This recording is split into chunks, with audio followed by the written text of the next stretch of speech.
I'm going to start off with a quote from a book called Things Fall Apart. Anybody read it? Great book. One of the village elders in one of the villages in Nigeria where the book takes place is speaking to one of the young men there, and he says, "I'm an old man. I like to talk, and that's all I'm good for anymore." I know the feeling, because that's kind of where I'm at right now. Mark asked me to speak to you today about personal ethos. And it's a big topic, and we don't have a lot of time. So we're going to kind of touch on a bunch of different phases of it. And I listened to Mark speak this morning, and he touched on a lot of the things that I'm actually going to give you my take on some of these things. But I know that you all have got this book, and you took it home last night and read it from cover to cover, right? Oh, yeah. Maybe you've read parts of it. But I'm going to assume that you are going to read it. And he has a whole chapter in there about personal ethos.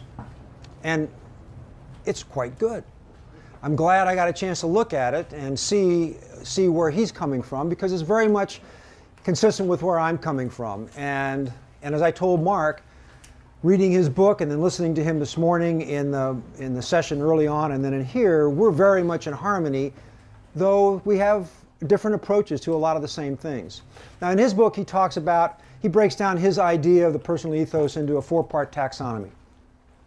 Build your stand, define your values, discover your passions, uncover your purpose. And he breaks those down into greater detail. He describes more what they are and gives you some great exercises in how to find those pieces for yourself, some questions that you can ask. And I'm going to assume that you are going to go through those and look at that. I see those 4 pieces of the personal ethos in his model like the 5 rings of the Olympic symbol. They're all interlocking. They're all connected to each other, and they're mutually supportive. But they're all different. But together they're more than the sum of their parts. So what I'm going to do here today is just give you some different perspectives based on my experience and some of my own work. But first, I'm going to make you guys do some work. First, I'm going to ask you, I'm going to give you about 3 or 4 minutes to get your pen and paper out. Everybody's got a pen and paper, right? If you don't have a piece of paper to write on, you can get one of the notes pages in your workbook here. And I'm going to give you a few minutes based on where you are now and what you know and what you've heard already last night and this morning. Yeah. Make a list in bullets of the things that you want in your personal ethos that you think need to be important,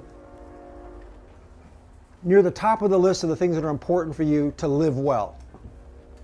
Okay? That's what we're going to start with. I'm going to give you that 3 or 4 minutes, and then we'll get back into my perspective. So go. Think about it. I want you to write them down, not just think about it. Write down what comes in. I'm not collecting them. This is for you. You can cross things out if you don't like them. You can change it.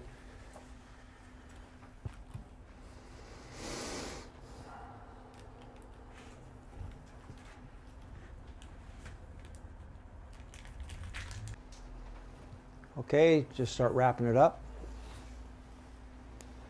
And go ahead and set that aside. It is a snapshot of where you're at now. Just a snapshot of where you are now with your own personal ethos. You're going to get some input from me here in the next 30, 40 minutes. You're going to get more input from Mark and the other speakers here, and from each other. And I asked one fellow about what were his life goals, and he said, "That's easy.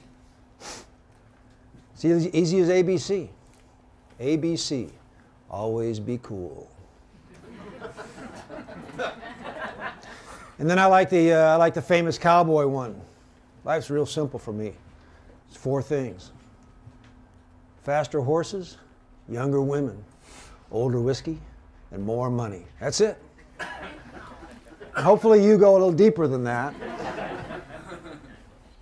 I remember hearing one from Jimmy Buffett. He said, when you're thinking about doing something that you might regret in the morning, go for it and sleep till noon.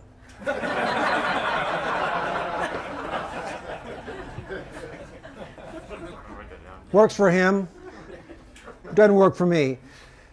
I'm going to talk a little bit about the SEAL ethos later.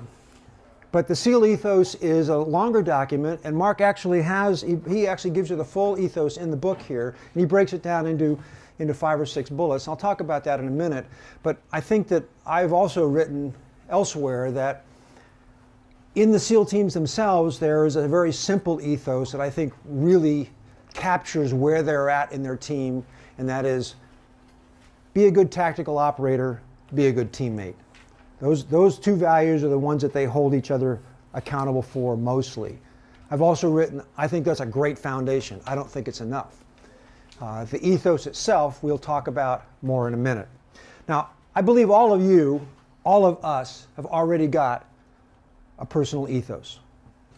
You may not know what it is, and hopefully in the process of thinking through these things today, going through the exercises that Mark has given you, it'll give you a better idea of what things you stand for, what your values are, your passion, your purpose. But if you look back on your life to the things that have gotten you to where you are today, there's a thread that runs through all the decisions you've made. And if you can identify that thread, you're on to what it is that got you to where you are today and what is the personal ethos that you're living by. There is a consistency there. Most people have never thought about it and don't know it. And then you can ask yourself whether I want to continue on that track because I like where it's going, or I'm not particularly happy with where my life is and I need to change it.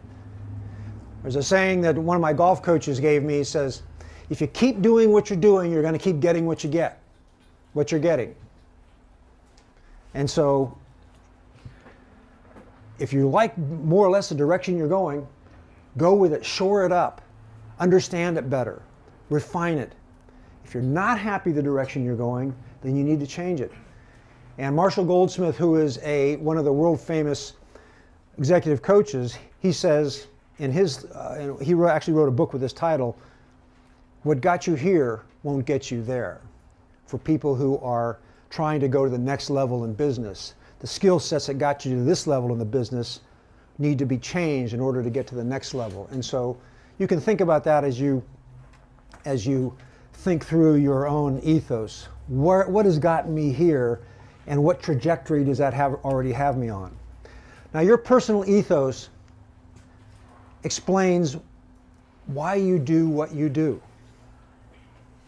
Why do we do what we do? It's a complicated question. There's a whole study called psychology that looks very much at why we do what we do. And sometimes we don't know. Why did you come to the Unbeatable Mind Retreat?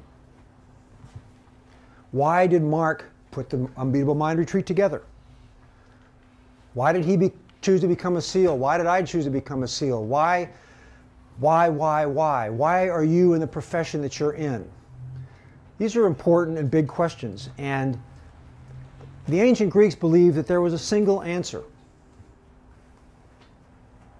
Socrates believed that we all do what we do because we think that it will yield something good. And then Aristotle took that whole idea and refined it. But Socrates said that people do things which they think are good but aren't out of ignorance because they don't really understand what's good. And Aristotle, and I'll talk a little bit more about Aristotle, and I listened to Mark talk, he uses Aristotelian language, he's very familiar with it, he's heard it. But Aristotle divided our decisions into, and the things that we look for as real goods and apparent goods.